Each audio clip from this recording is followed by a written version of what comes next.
Hello అండి, welcome to our channel. నేను మీ శ్రీ.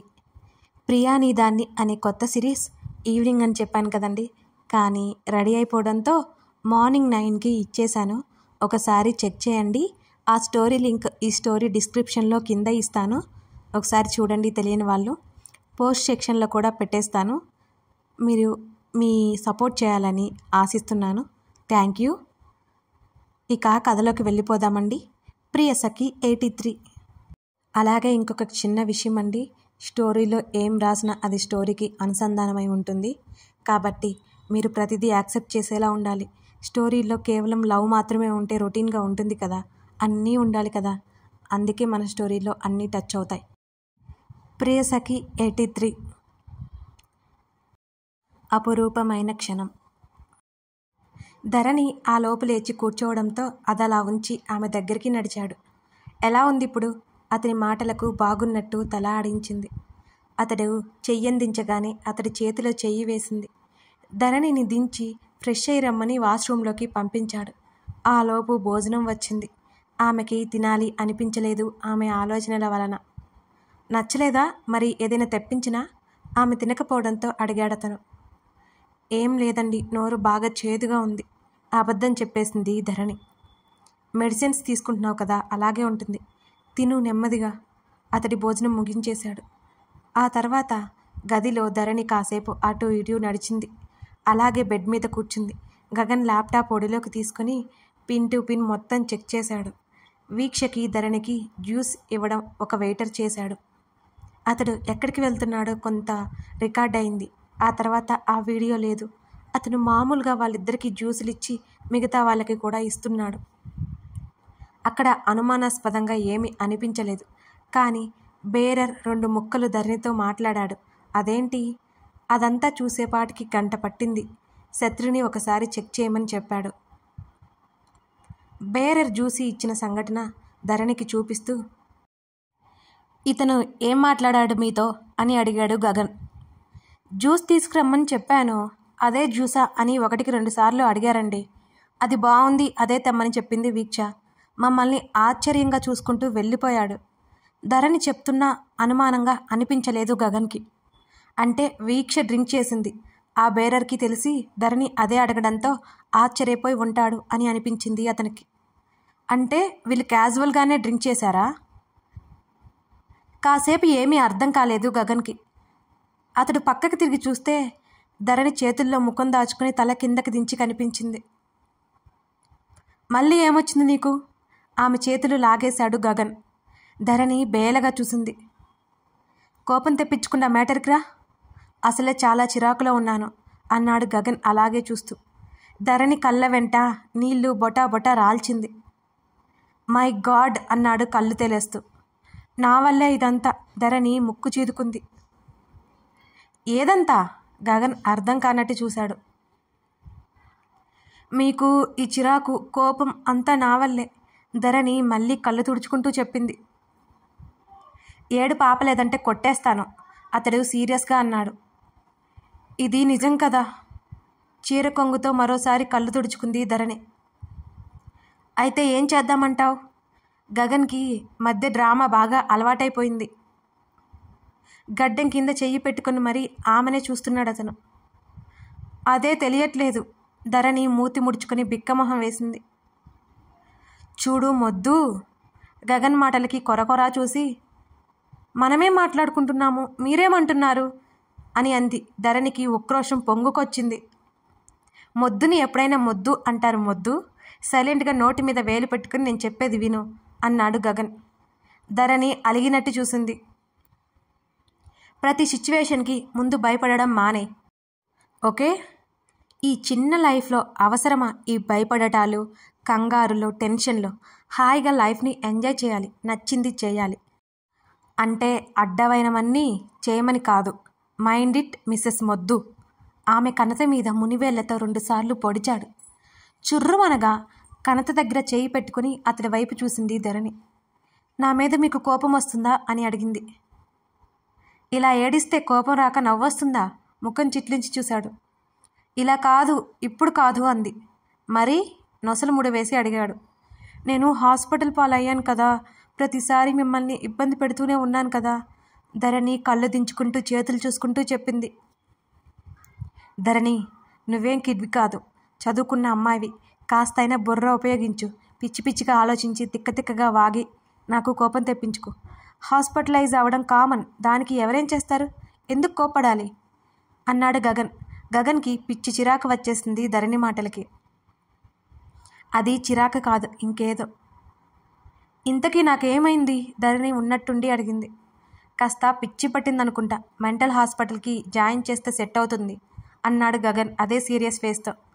వెంటనే అతని చేతిని చుట్టేసి, అమ్మో నేను ఉండలేను అక్కడ, మీరిక్కడ నేను అక్కడ, నా వల్ల కాదు ధరణి కంగారుగా అంది. అప్పుడొచ్చింది అతని పెదవుల మీద నవ్వు. ఆమె చేతిని విడిపించుకుంటుంటే వదల్లేదు. నాకు చిరాగ్గా ఉన్నప్పుడు మీరు పట్టుకోరా, ఇప్పుడు నేను పట్టుకుంటే ఏమైంది, నాకేమైనా భయమా మీరంటే, ధరణి ధైర్యం నటించింది. గాడ్, నీకు యాక్ట్ చేయడం కూడా రాదు, పెదవి విరిచాడు అతను. నేనేం యాక్ట్ చేయట్లేదు అని చెప్పింది ధరణి. ఆమె వైపు చూసి ఆమె పెదవులు పీలగా మారిపోయాయి. ఆమె ముఖమంతా ఎర్రగా కందిపోయినట్టుంది. ఆమె కళ్ళు కాస్త వాచినట్టున్నాయి. ఆమె గడ్డం పట్టి తన వైపుకు తిప్పుకున్నాడు ఆమె ముఖాన్నే. ఆమె పెదవులకి తన పెదవులతో తడిని తగిలించాడు. ధరణికి ఈ హఠాత్ పరిణామానికి బిగుసుకుపోయింది. అతని చేతివేళ్ల మధ్యలో ఆమె చేతివేళ్లు ఊపిరాడక కొట్టుకుంటున్నాయి. ఆమె పెదవులు మెత్తబడిపోయాయి. అతను వదలగా ధరణి కళ్ళు దించుకొని కూర్చుంది. ఆమె బుగ్గలు సున్నితంగా వత్తిపట్టి తన వైపుకు తిప్పుకున్నాడు గగన్. ధరణి రెప్పలు వాలిపోతున్నాయి. ఆమె రెప్పల మీద చిరుముద్దులు గుప్పించాడు. ఆమె నాసిక మీద, ఆమె చెంపలు, చివరికి ఆమె అదరాలు, అతని పెదవులు తగిలి పులకించిపోతున్నాయి. ఆమెకు మంచినీళ్ళు బాటిల్ అందించాడు. టక్కున అందుకొని గటగటా తాగేసింది ధరణి. నీ లిప్స్ డ్రై అయ్యాయి కదా, అందుకే వెట్ ట్రాన్స్ఫర్ చేశా. గగన్ మాటలకి కళ్ళు తేలేసింది ధరణి. ఈసారి నువ్వు ముందుగానే రియాక్ట్ అయ్యి వాటర్ తాగే. I have to go, please take rest అని లేచి బెడ్ దిగి వెనక్కి చూసి, it's not a request, it's an order. అతడు బాల్కనీలోకి ఫోన్ ల్యాప్టాప్ తీసుకుని వెళ్ళిపోయాడు. ధరణి పెదవి తడుముకుంటూ భర్త వైపు చూసింది. కొన్ని శాల్తీలు అసలు అర్థం కావనిపించింది ధరణికి ఆ క్షణం. పెళ్లి జరిగి నెలలు కూడా కాలేదు, నువ్వు చేస్తున్నది ఏంటి? 2 చేతులు నడుము మీద పెట్టుకొని సృజన్తో పోట్లాడడానికి సిద్ధమైంది శ్రేష్ఠ. శ్రేష్ఠ, విసిగించకుండా నేనేం చేశానో చెప్పు అన్నాడు సృజన్ 2 చేతులు తల మీద పెట్టుకొని. ఇప్పుడు ఆ మాట 5 సార్లు అంది శ్రేష్ఠ, కానీ విషయం ఏమిటో చెప్పట్లేదు. ఎవరు ఆ అమ్మాయి, ఎన్ని రోజుల నుంచి సాగుతుంది? శ్రేష్ఠ మాటలకి బుర్ర బద్దలైపోయింది సృజన్కి. నువ్వేం చెప్తున్నావో నీకైనా అర్థమవుతుందా అన్నాడు అదోలా చూస్తూ. ఎందుకు అర్థం కాదు, నాకు బాగా అర్థమవుతుంది. ఇంట్లో పూరీని పక్కన పెట్టుకొని చపాతీ, అబ్బా ఆ డైలాగ్ ఏదో ఉంది గుర్తుకు రావట్లేదు అని బుర్రగొక్కుంది శ్రేష్ఠ. ఆ డైలాగులన్నీ తర్వాత కానీ ముందు విషయం చెప్పు అన్నాడు సృజన్. ఉండు, డైలాగ్ గుర్తు రావట్లేదు, ఆ సినిమాలో ఏదో ఉంది, అది వస్తేనే నేను వాదించడానికి కరెక్ట్గా ఉంటుంది అని ఇంకా ఆలోచించి గుర్తుకు రాగా, చిచ్చి అదేం బాలేదు, నేను చెప్పేది విను, నువ్వు మరో సెటప్ పెట్టావని నా ప్రగాఢ విశ్వాసం. శ్రేష్ఠ మాటలకి సృజన్ కళ్ళు చిన్నవి చేసి చూశాడు.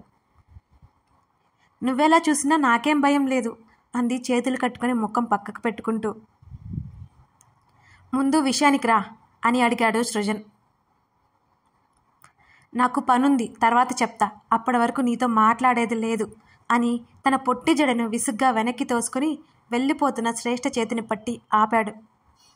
వదులు సృజన్, పని ఉంది అని శ్రేష్ఠ అంటుంటే, కిందకి వెళ్ళి చేసే పని ఏముంది, కాఫీ పెట్టడం కూడా చేతకాదు కానీ బడాయిపోతావు. ముందు నువ్వు ఆగిన తిక్కవాగుడికి అర్థాలు చెప్పి అప్పుడు కథలు వేలు చూపిస్తూ అన్నాడు సృజన్. రాత్రి డిన్నర్కి తీసుకెళ్ళు, అప్పుడు చెప్తా అంది. ఏదో సెకండ్ సెటప్ అంటున్నావు ఏంటిది, ముందది చెప్పు సృజన్ గట్టిగా అడిగాడు. అదే అడిగి కడిగేస్తాను, నేను రెడీ అవుతా, ముందు ఆంటీతో చెప్పి వస్తా అని అతడిని విడిపించుకుంటూ పరుగున కిందకి వెళ్ళిపోయింది. అప్పటి వరకు ఆమె చేసిన యాక్టింగ్కి నవ్వొచ్చింది. మునిపటిలా పూర్తిగా మారిపోయినందుకు సంతోషమేసింది.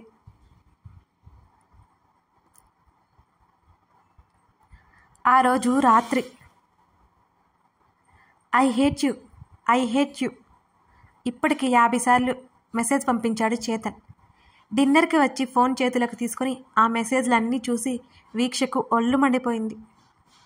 వెంటనే చేతన్కి కాల్ కొట్టింది. అతడు కాల్ లిఫ్ట్ చేయలేదు. మరోసారి ఐ హేట్ యూ అంటూ మెసేజ్ పంపించాడు. తను కాల్ లిఫ్ట్ చేయకుండా మెసేజ్ పంపిస్తున్న అతని మీద వచ్చే కోపానికి అతడు ఎదురుగా ఉంటే పిచ్చి పిచ్చిగా కొట్టాలనిపించింది వీక్షకి. మళ్ళీ మళ్ళీ కాల్ చేసింది.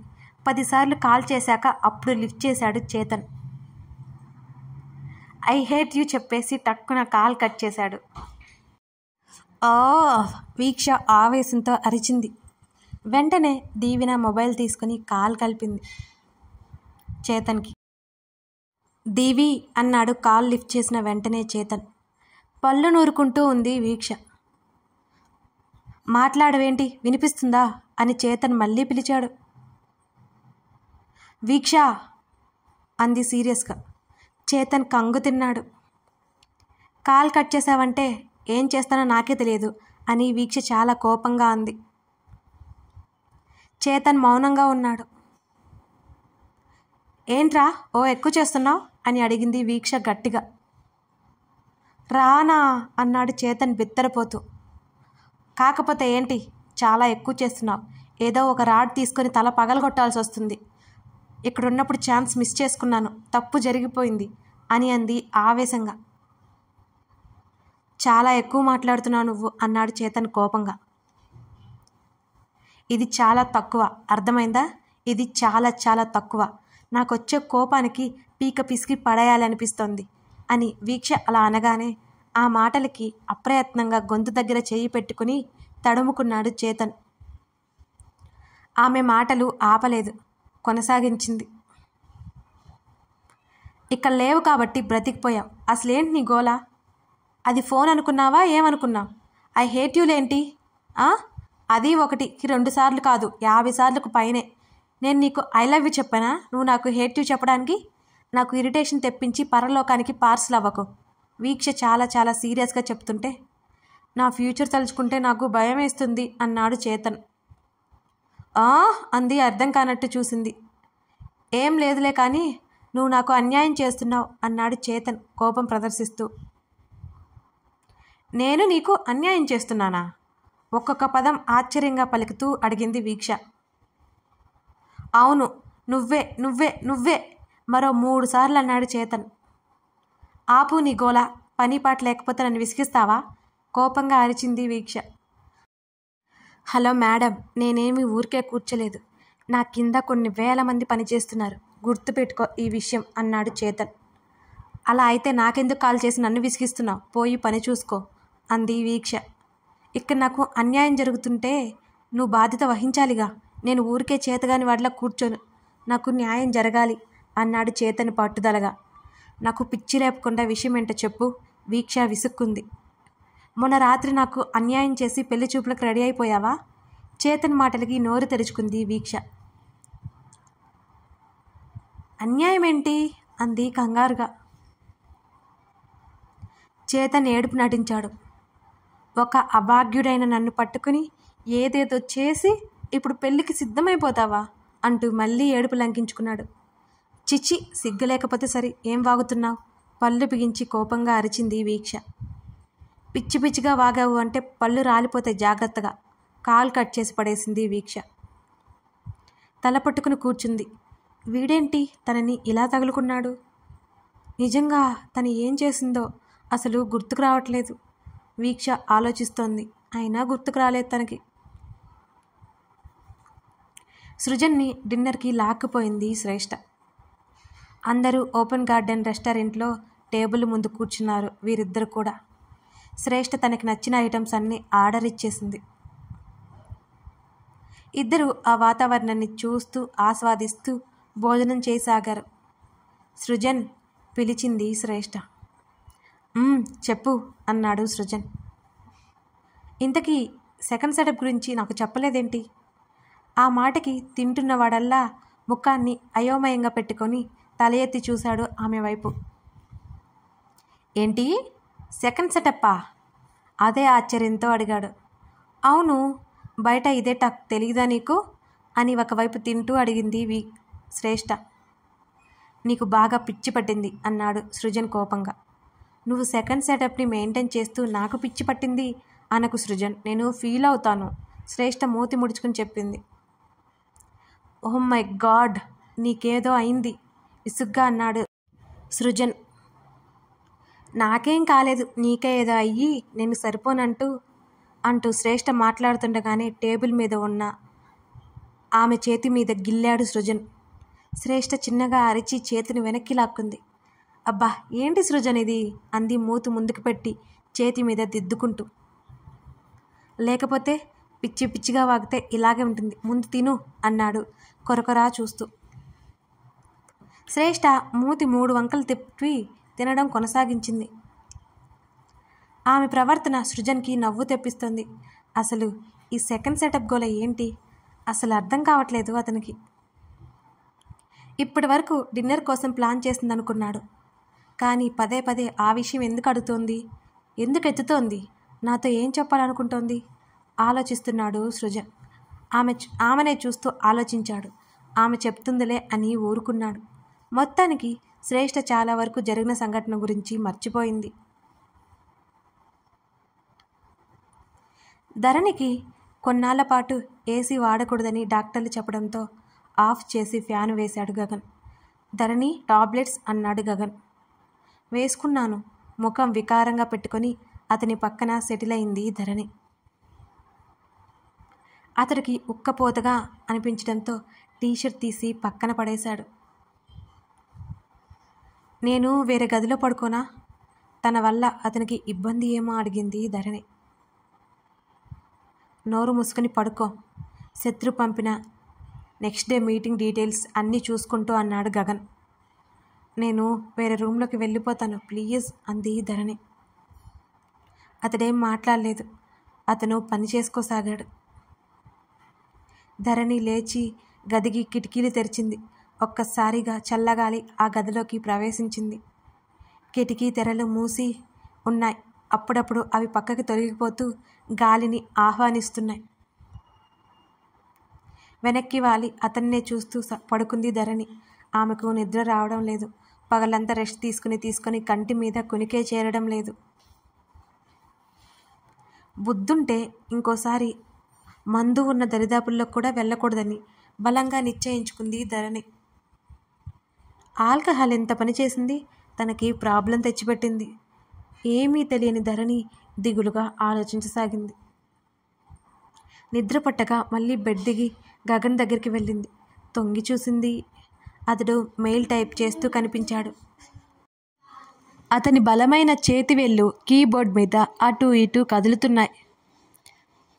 అతని చూపు అంతే వేగంగా మానిటర్ అంతా వ్యాపిస్తోంది. ధరణి వెనక నుంచి అతని మెడ చుట్టూ చేతులు వేసి అతని తలకి గడ్డమానించింది.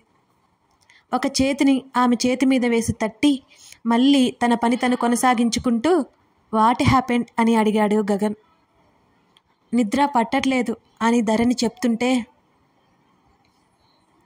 5 minutes అంతే, ఈ మధ్య పెండింగ్ పడిపోయిన వర్క్ అంతా అలాగే ఉంది అతడు చూపు తిప్పకుండా చెప్పాడు. ధరణి చిన్నగా నవ్వి అలాగే అంది. మెల్లిగా తల పక్కకు వంచి అతడి చెంప మీద ముద్దు ఇచ్చింది. గగన్ పెదవులు అప్రయత్నంగా విచ్చుకున్నాయి. ఇంకా కాస్త కిందకి వంగి అతడి భుజం దగ్గర ముఖం దాచుకుంది. అతడు చాలా ఫాస్ట్గా ల్యాప్టాప్ పక్కన పడేశాడు, ఆమె లోన్లీగా ఫీల్ అవుతుందని. అయ్యో అప్పుడే అయిపోయిందా, పర్వాలేదు, నాకు నిద్ర రావడం లేదు ధరణి చెబుతుంటే ఆమెని చేతుల్లోకి తీసుకొని బెడ్ మీద చేరి తన కౌగిలిలో బంధించాడు గగన్. ధరణి అతడినే చూస్తోంది కన్నైనా ఆర్పకుండా. కథ కొనసాగుతోంది. Thank you for watching this video.